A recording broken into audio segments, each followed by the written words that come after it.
قال صلى الله عليه وسلم: من صلى قبل الظهر 4 وبعدها 4 حرم الله لحمه على النار.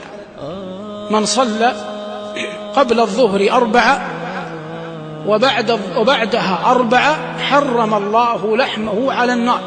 رواه أصحاب السنن من حديث أم حبيبة رضي الله تعالى عنها وأرضاها. والمعنى أن الإنسان إذا حافظ وواظب على 4 ركعات بين الأذان والإقامة بعد دخول الوقت وقبل أن يصلي الفريضة، ثم بعد أن صلى الفريضة صلى بعد الظهر، من بعد صلاة الظهر إلى بدء صلاة العصر، هذا الوقت قبل أن يخرج وقت صلاة الظهر، صلى 4 ركعات مثنى مثنى، حرم الله جل وعلا لحمه على النار.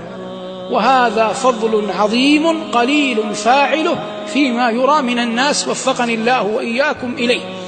ولو لم تخرج من هذا المسجد إلا أن تعقد العزم على أنك إذا خرجت أن لا تضيع هذا الفضل وتحافظ عليه، لكفى به فضلا أن تخرج به من بيت من بيوت الله. مما حرم الله على النار قال صلى الله عليه وسلم: إن الله حرم على النار من كان هينا لينا سهلا. من كان هينا لينا سهلا حرمه الله على النار. رواه الحاكم في المستدرك والبيهقي في السنن بسند صحيح من حديث أبي هريرة. والمقصود من هذا أن الإنسان في تعامله مع الناس ينبغي عليه أن يكون هينا لينا سهلا، ولا يفرق ما بين قرابة وغير قرابة، ما بين مواطن ومقيم، ما بين حاضرة وبادية، ما بين كبير وصغير، وإنما يكون هينا لينا سهلا في سجيته كلها في تعامله مع من حوله. لأن الذي يريد الجنة يضع الأعراف والتقاليد والبيئة المخطئة خلف ظهره، ويضع هدي الله وهدي رسوله صلى الله عليه وسلم بين عينيه.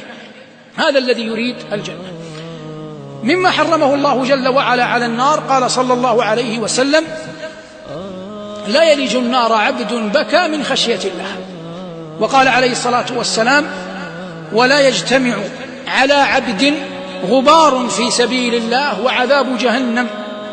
فالمجاهدون أرفع الأمة درجات، لا يجتمع غبار في سبيل الله مع دخان جهنم إذا كان ذلك الجهاد وفق ضوابطه الشرعية التي من أعظمها وأولها إذن ولي الأمر.